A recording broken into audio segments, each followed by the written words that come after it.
Hi guys, my name is Sean. I'm a houseplant enthusiast from Jakarta, Indonesia. In today's video, it's going to be titled Setting Up a Plant Shop. And it's a little bit misleading because technically speaking, it's not my shop. I'm doing a pop-up shop right here in Prima Flora. It's near my area, about 5 minutes drive away, and it's right by the highway. It's a very, very good location. And I actually met the family who own this place, and they're super kind. And there's some plans to turn this place into something really cool. So I'm gonna give you a tour. I'm gonna walk through with you the history of this place. And I'm gonna also share some information on the pop-up event that I'm having here this coming weekend. So I'm gonna be selling some of my cuttings in case some of you guys are trying to get a hold of some of the things that I've been propagating. I will also be selling my insecticidal bar soap here. It's gonna be my launch. So if you wanna get your hands on one, this is the place to be. So there's going to be 3 different kinds of potting mix that I've developed. I want to welcome you guys to come over here and try out the ingredients yourself, and at the same time actually buy all my raw materials here for my potting mix. So if you want to try your hand at mixing your own, they sell them in big quantities here. So I'm going to give you more information on that later as I walk through with you on the tour. Yeah, so I guess that's all for the introduction. Let's get started. Alright, so that's the main road and this is the shop.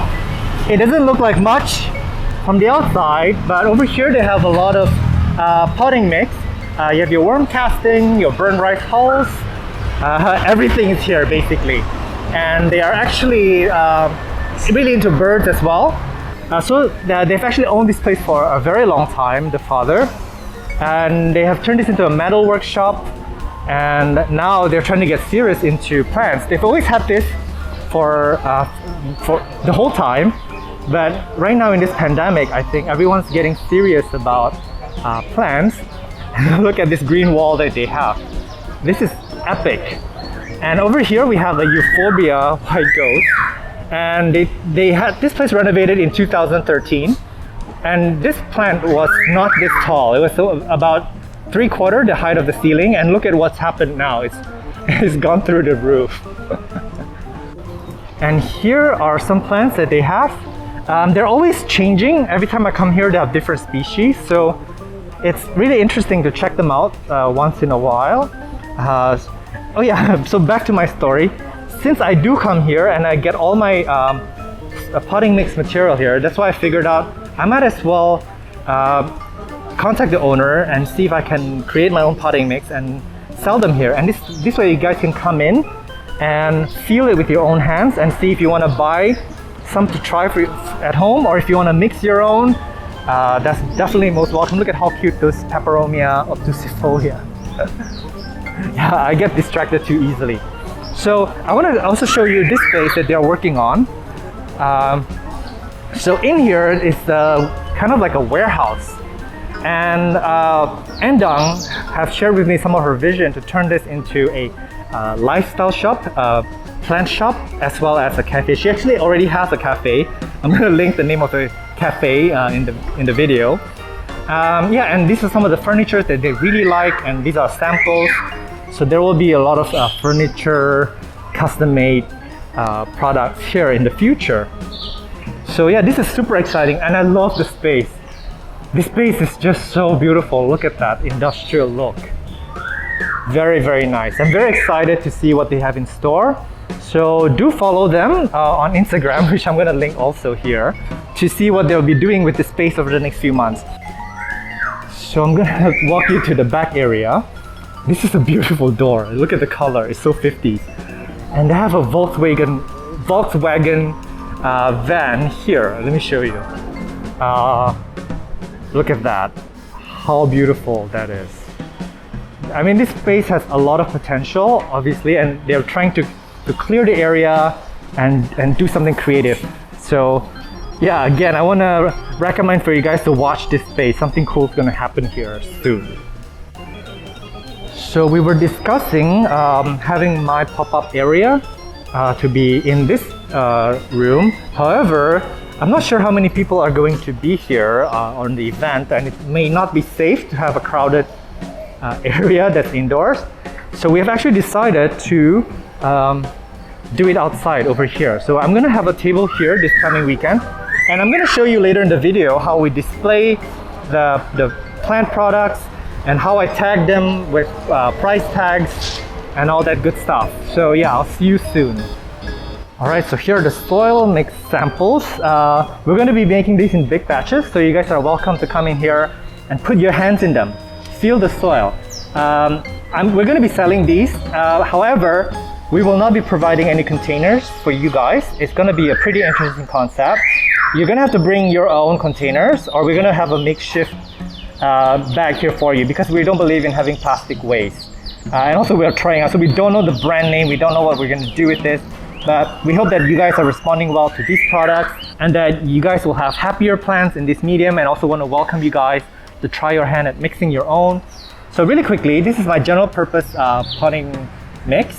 It's got cocoa peat, burnt rice hulls, perlite, and worm casting in it. So this is good for all purposes. And it's also very good for propagations, just so you know. And the next one here is my oil soil mix. And this is very chunky. It's got cocoa chips, perlite, burnt rice hulls. It's got this thing called andam, which is dried twigs. And let me see, what else do we have? Yeah, I think that's it. It's a very chunky mix. And this will allow your aroid roots to grip into the media, and this will allow it to push out bigger leaves, because they really love that.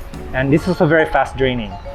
And the last one that we have here, I call this actually the jungle floor mix.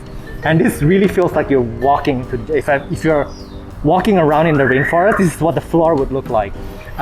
So yeah, this has got dried bamboo, burnt rice hulls, dried twigs, perlite, and worm casting. It's a very it's a very airy soil mix. And this is very, very good for Calatheas and begonias, and even for your aglaonemas, a lot of the plants that really need to dry out here in this humid climate. And I want to share with you that I've been very successful with using this potting mix on my Calatheas. They have been thriving like crazy after I've killed so many of them. But I attribute this to only half of the success, because let me quickly show you. I actually moved all my Calatheas into this orchid orchid terracotta pot, and they have all these holes around the sides, which allows air to go into the roots. And I found that Calatheas really need to be dried out completely here in our humid climate. When I say completely, I don't mean that they want to be bone dry, but how do you say that? They want to be humid around the root area, but they cannot withstand any kind of water in there. So for me, because I'm an overwaterer, this setup along with this potting mix, it's a very, very good combination for me, for my Calatheas. I will show you in a later video of all my Calatheas that are thriving in this setup. So I wanted to interrupt the video to show you guys my Calatheas in that setup. That's the orchid terracotta pot with that potting mix. A lot of them are also in that situation, and they're growing like crazy. This one as well. And I just wanted to let you know that these guys were actually dying really hard. They dropped so many leaves. This one's growing as well. Look at the new leaf. And this one as well. So all of them that I've moved into this setup is thriving. And I'm not saying that this is the only way you can grow Calatheas and have them thrive. It's just that given my conditions, and I'm a heavy-handed waterer, which means that I water them very indiscriminately, let's just say that. So yeah, this potting mix and this pot combination, more appearing, it's what works for me, and I don't overwater my Calatheas this way. Alright, so we're done setting up the space. This is what it looks like. So as you can see, a lot of the plants here are ones that I have propagated. I've made videos on those. And a little bit of information here. I actually gave instructions here on each plant. The top row here is the light requirement. And if you see the light gray area, that is my recommendation for keeping it alive. And the dark gray area is when the plant can thrive. So it's the the conditions that is optimal for its growth. Below here, the dry, moist, and wet. That's gonna be how that's gonna be your moisture control for the soil. Like the Peperomia Hope, it thrives well when it's on the dry side. Let me point out another extreme. Maybe this Russell fern here. Sorry, it flew away from me. So it can take, as you can see, it's going to thrive in bright indirect light, but it must be kept moist at all times. So a plant that has a wide perimeter is going to be pretty easy, and a plant that has a very narrow window over here is going to be a more difficult plant to keep alive. And one more thing, I have, for example, over here I have a lot of Peperomia Hope. Actually, they're the same price, whether you get the small pot or the bigger pot, which means that the early bird will get, I guess, the bigger plant. Although, just because a plant is smaller, it doesn't mean that, you know, it's a loser or anything. It can always catch up, given the right conditions. So do not judge a plant by its size. And we have a lot of this Syngoniums. I think a lot of you guys were looking for those, and I made a video on these, I think 2 months ago, and now they're finally ready. They're pushing out. These are all baby leaves. They're doing so well. So yeah, look at this one. Oh my god, how cute. Yeah, we've got a lot of these here, so do come by. We're gonna start on Friday, actually, tomorrow, and we're gonna go all the way through Sunday. Stop by, wear your facial mask, your facial coverings. Here we have some basil, and the first thing I would do if I were you is to cut this basil. Well, first you have to buy it, and then you cut the basil, take out a few leaves, and then stick that in the soil, because it will encourage this plant to bush out. And over here we have very, very cute Russell fern, and I did a video on these, I think 5 months ago. So we have a few of those here. We have another type of fern that I've propagated. This is super cute as well. And there's a Hoya over here. Let me see, Philodendron micans. We have some pothos. Very, very full pothos. As you can see here, there are a lot of cuttings in there. And if you buy this, it will take off. It will take over your space. Look at that too. These are also babies, by the way. They're just gonna explode. We've got some begonias over here. And these are, again, still babies too, as you can see. It's pushing out a lot of new growth. It's gonna get huge if you give it the right care. Some Scandaxis over here. This is my favorite Hoya. I know I say that about every Hoya. And here we have some Epipremnum pinetum variegata.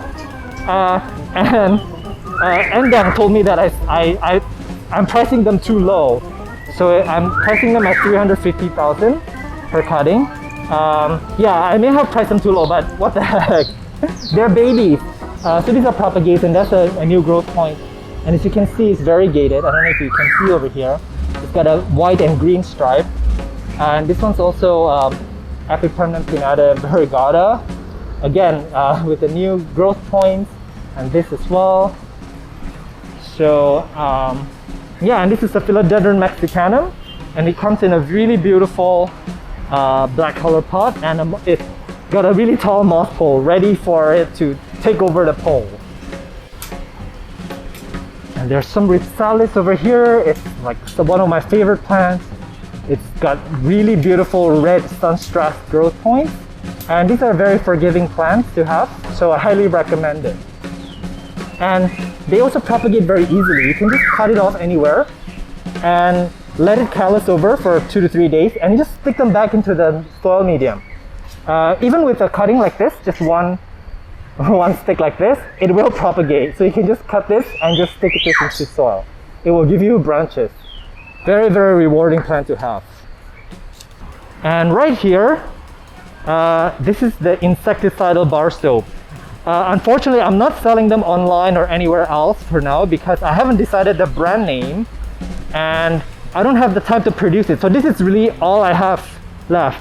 And I forgot to print the price on this, but it's 18,000 Indonesian rupiah. And the ingredients and instructions are right here on the packaging. Super cute.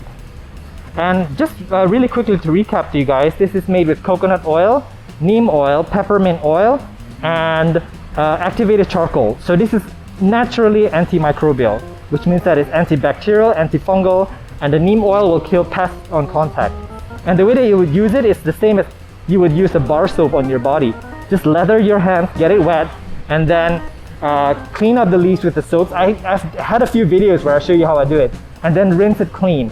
So yeah, this will give you cleaner leaves that breathe better, and also, of course, pest-free. And finally, over here, these are the 3 soil mix that they're available to purchase here today. You can put your hands in them and feel it, see what I use for my soil mix. I'm not saying that it's the best mix in the world. I'm not saying that it's the best mix for you. Everyone has their own preference. But here's my general purpose, aeroid and my jungle floor mix. Yeah, and again, this shop over there, they do sell the raw materials for all the potting mix here. So you guys can check out what they have here and do your own mix if you wish. And down here is my little plastic recycling program thing. So basically, you can come in here with your, I want to say ugly, but everybody, the beauty is in the eye of the beholder, right? So these are pots that I will never ever use. And rather than throwing them away or having them kind of rot away in my garage, I decided to just put it here and someone can come and pick these up. But it's a maximum of 3 pots per person. You can only come and pick up 3 pots. At the same time, if you have any pots that you don't want to use anymore, feel free to drop them off here so that someone else can pick it up. But one thing that I need to remind you guys, please clean your pots before you bring them here. Don't have soil all over your pots. Just rinse them off carefully. Yeah, this is one way that we can reduce plastic waste and also share our joy of plants and plant resources with each other. Alright, so I guess this is all the time I have for you today. Take care and do stay safe. I will see you in the next episode. Bye!